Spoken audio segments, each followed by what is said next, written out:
This is a Brothers Bond production.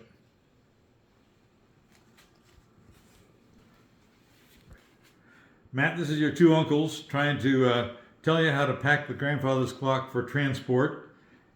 Before starting, assemble these materials: clean cloths or gloves, masking tape. We're going to need 3 4-inch strips and 3 little 1-inch square labels. And you need a flat place to lay down the weights and the pendulum after we remove them. And a couple of notes. When we remove the weights, we'll want to wrap each to protect it, then lay it in a flat box or casserole dish to transport it. And with regards to the pendulum, it's fragile and bendable, so there's caution in handling it. You have to support it along its whole length as you lay it flat. Okay, I think we're ready to start. This is really a simple process. We're only talking about in order that I think will ensure that the pieces don't get harmed in the process.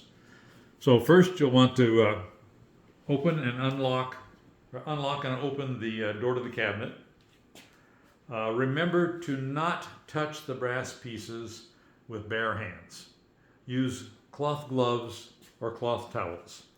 And you want to stop the pendulum at the middle position, if it's not already. We don't know where the weights are, but they'll probably be hanging low if the clock has stopped. And here's the process for removing the weights. Note that they are surprisingly heavy.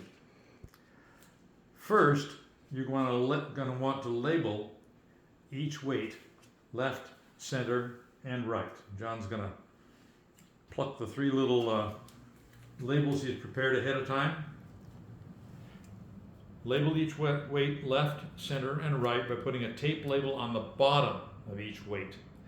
And note that these weights are not interchangeable. They are different weights.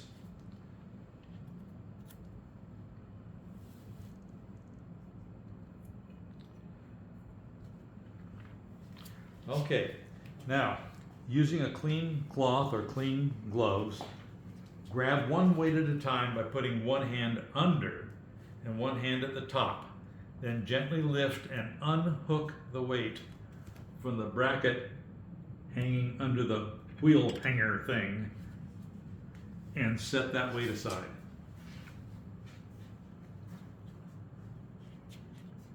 Be aware that the wheel may lift off that cable, and if so, that's not a problem. Do the other 2 weights. So let's do a short start. The next thing we're going to do is secure the cables and wheels to the back of the cabinet. And if you haven't already, tear off 3 pieces of masking tape about 4 inches long and stick them to the side of the cabinet door opening. Starting with the left cable, place tape across both parts of the U just above the wheel, pinning it against the back of the cabinet. Do the same with the right cable.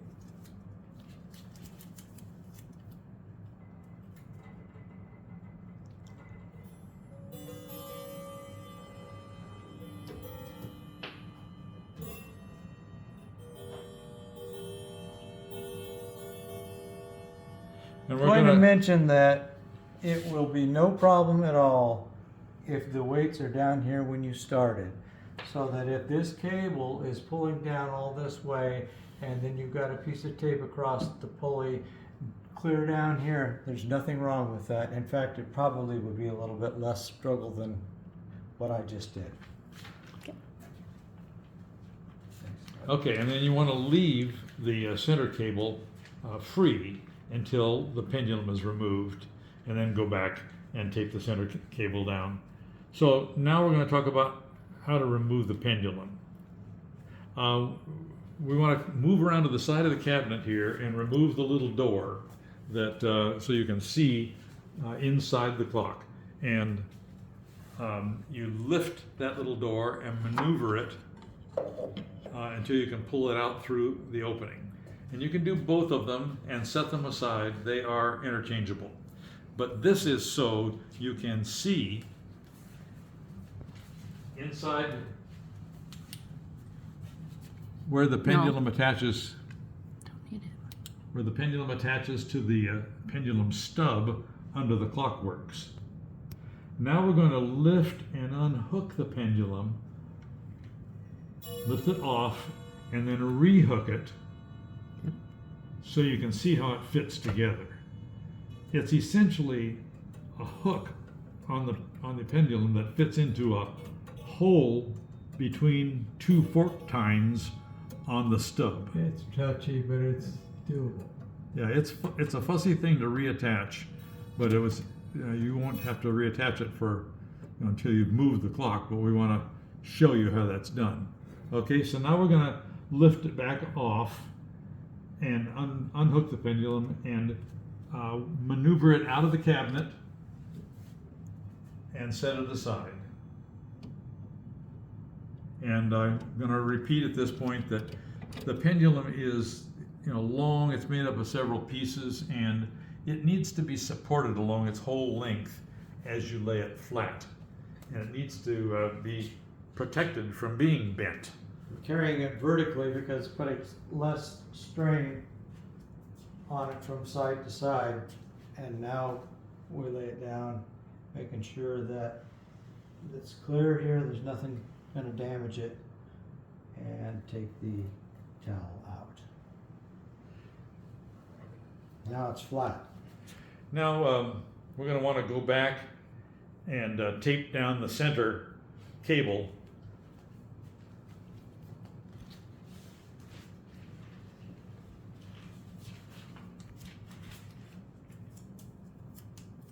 You see here, I've got to work around the chimes. I wouldn't have to do that if these were further down.